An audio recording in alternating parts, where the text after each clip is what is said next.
Blood line. അത് ആരംഭിക്കുന്നത് മാമ്പറക്കൽ അഹമ്മദ് അലി നിന്നാണ്. ആരാണ് ഈ മാമ്പറക്കൽ അഹമ്മദ് അലി?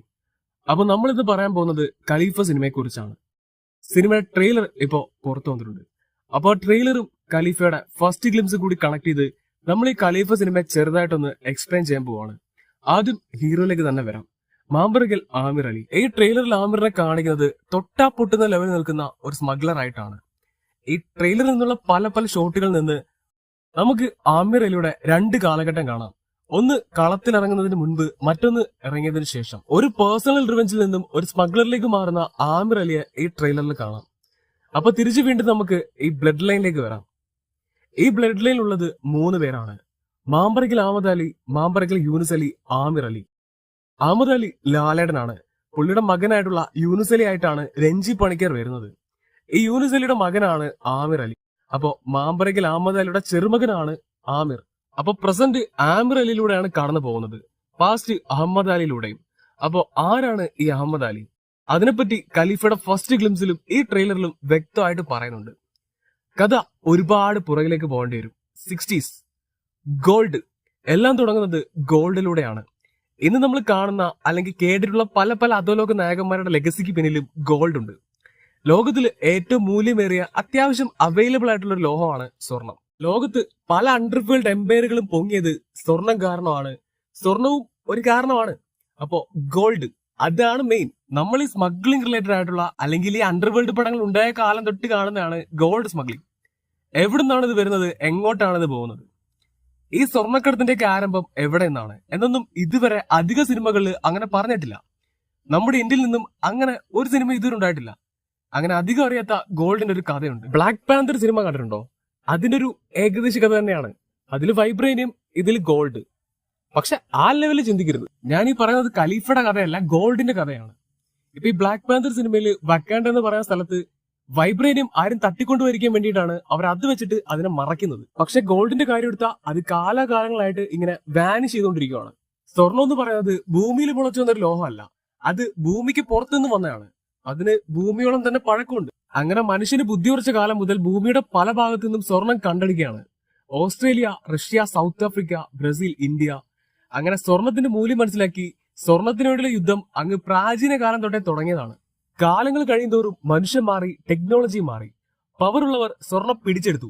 പണ്ട് പവർ ഉണ്ടായിരുന്ന പല യൂറോപ്യൻ രാജ്യങ്ങളും സ്വർണം അധികമുള്ള സ്ഥലങ്ങളിൽ പോയി കൊള്ളയടിച്ചു. അതിനൊരു എക്സാമ്പിൾ ആണ് KGF. സിനിമയല്ല, ശരിക്കുള്ള കോളാർ ഗോൾഡ് ഫീൽഡ്. ഇങ്ങനെടുത്ത സ്വർണങ്ങൾ സൂക്ഷിച്ചിരുന്നത് പേർഷ്യൻ രാജ്യങ്ങളായിരുന്നു. എന്നാൽ രണ്ടാം ലോകമായുധത്തിൽ പല രാജ്യങ്ങളും തകർന്നു.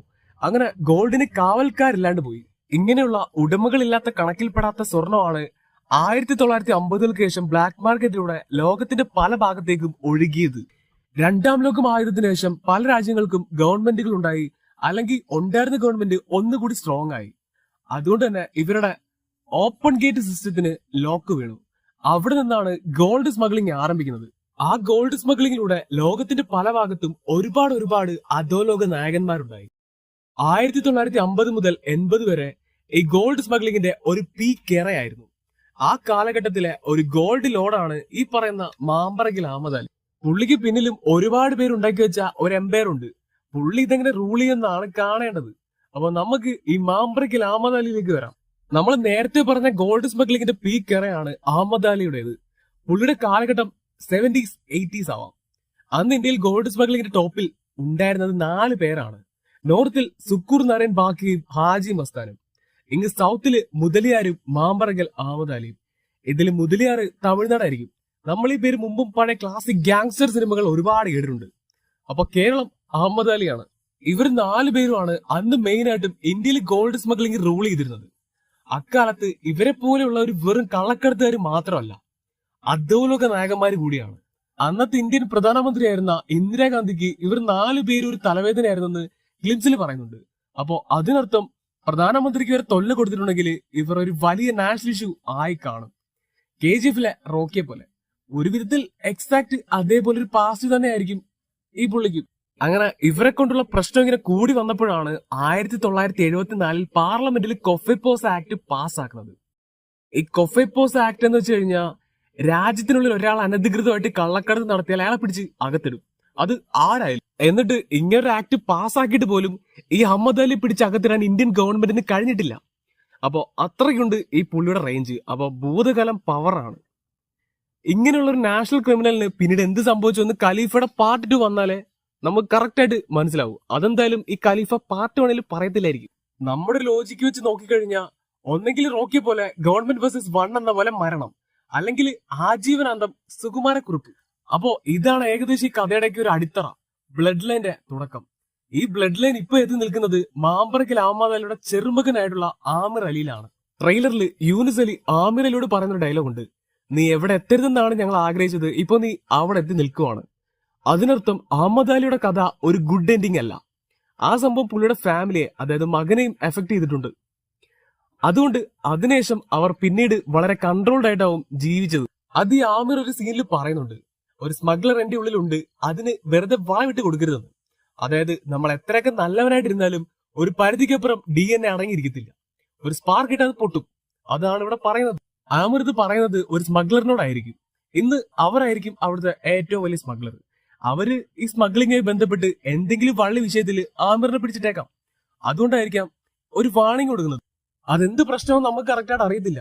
പിന്നെ നമ്മുടെ ലോജിക്കിൽ നോക്കിക്കഴിഞ്ഞാൽ ഈ ആമിറിന്റെ ഫാമിലി എന്ന് പറയുന്നത് ഒരു സ്മഗ്ലിംഗ് പാരമ്പര്യമുള്ള ഒരു ഫാമിലി ആണല്ലോ. അപ്പോ ഇവർ ചെയ്ത് എന്തെങ്കിലും വള്ളി കെട്ട് ഇവരുടെ മണ്ടയ്ക്ക് ഇട്ട് കൊടുത്താണ്. അതായത് മറ്റവർ ചെയ്ത സ്മഗ്ലിംഗിൽ പിടിക്കപ്പെടാതിരിക്കാൻ ആമിറിനെ ഇട്ട് കൊടുത്താണ്. പുള്ളിയുടെ ഫാമിലിക്ക് ഒരു സ്മഗ്ലിംഗ് ബ്ലാക്ക് മാർക്ക് ഉള്ളതുകൊണ്ട് പെടാം. അത് മാത്രമല്ല, പാസ്റ്റിലെ ഈ ഒരു ഈവന്റ് മാത്രമാണ് ട്രെയിലറിൽ ഇങ്ങനെ ഹൈലൈറ്റ് ചെയ്ത് കാണിച്ചിട്ടുള്ളത്. അപ്പോ അതായിരിക്കാം ഈ കഥയുടെ ഒരു ടേണിംഗ് പോയിന്റ്.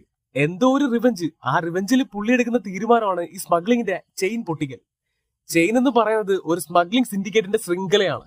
അതായത് മറ്റാരുടെ സ്മഗ്ലിംഗ് ചെയിൻ പൊട്ടിച്ച് ഐറ്റം കൈക്കലാക്കും. അങ്ങനെ അവിടുന്ന് ഫീൽഡിലേക്ക് ഇറങ്ങും. പിന്നീട് അവിടുന്ന് അങ്ങോട്ട് കാർട്ടലാണ്. ബാക്കി തിയേറ്ററിൽ കാണാം. പിന്നെ ഞാൻ ഈ പറഞ്ഞൊക്കെ ഇങ്ങനെ തന്നെ വരണമെന്ന് ഒരറപ്പുമില്ല. ജസ്റ്റ് എനിക്ക് തോന്നിയ കാര്യം പറഞ്ഞതേ ഉള്ളൂ. Okay, by.